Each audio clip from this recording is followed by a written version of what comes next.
नमस्कार, हल्ला बोल टीवी देख रहे हैं आप। मैं हूं आपके साथ प्रियंका। देखिए, तेजस्वी यादव आज पार्टी को लेकर कुछ कठोर निर्णय लेने जा रहे हैं, जिसको लेकर आज पार्टी कार्यालय में उन्होंने बैठक रखी है। और क्या कुछ है, इस विषय पे आपको और भी ज्यादा जानकारी देंगे हल्ला बोल टीवी के संपादक दीपक शर्मा। देखिए, इन्होंने जो बैठक रखी है 26 नवंबर यानी आज से 30 नवंबर तक यह बैठक चलेगी और उसके बाद 1 से 5 तक विधानसभा का सत्र है। अच्छा, शीतकालीन सत्र, तो उसको 1 से 5 दिन यह बैठक बंद रहेगी।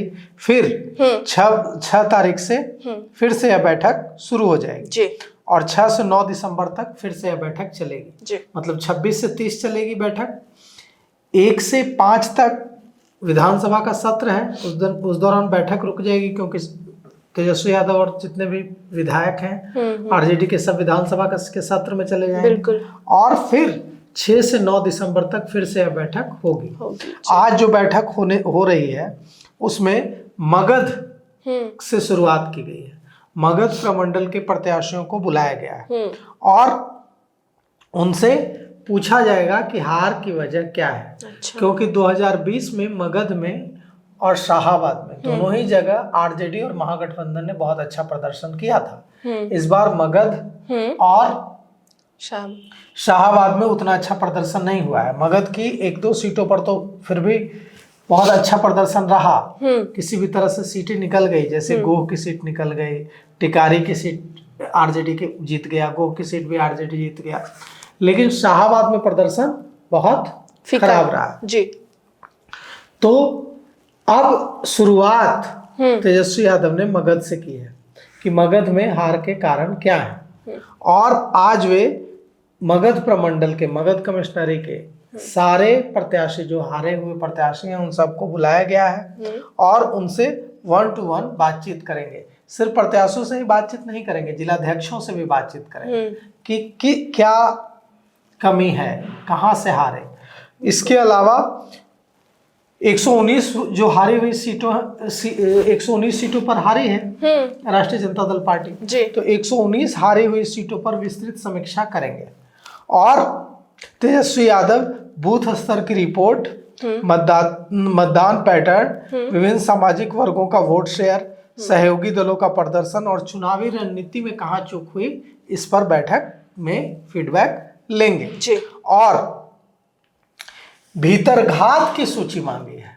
मतलब कौन कौन हारा है, जो हारा है उसी से वो पूछेंगे कि किसकी वजह से हारे। बिल्कुल। क्या पार्टी के पदाधिकारियों ने आपको मदद नहीं की या उन नेताओं ने मदद नहीं की जो वहां से टिकट चाहते थे जी। तो भीतरघात की जो भीतरघात करने वाले नेता हैं आरजेडी के, उनकी सूची मांगी है। और देखिए इस मामले में क्या होता है, क्योंकि अभी भीतरघात की बड़ी शिकायतें आ रही हैं आरजेडी में जी। कि भीतरघात इस बार जमकर हुआ है जी। तो तेजस्वी यादव तक भी भीतरघात की सूचना चली गई है और भीतरघात करने वाले जितने भी नेता हैं उनकी सूची बनाई जा रही है जी। अब साथ ही साथ यह भी जानने की कोशिश करेंगे तेजस्वी यादव कि संगठन में क्या कमजोरी रही जी, रणनीतिक चूक कहाँ हुई या फिर समन्वय की कैसे कमी हुई। तो यह जो समीक्षा बैठक है 2 चरणों में होगी, आज से लेकर 30 तक, 26 से 30 तक और उसके बाद 1 से 5 तक। उसके बाद 6 से 9 दिसंबर 26 से 30 तक होगी बैठक। 1 से 5 तक विधानसभा का सत्र है, इसलिए विधानसभा का सत्र की वजह से यह बैठक रुक जाएगी। तो 26 से 30 तक होगी।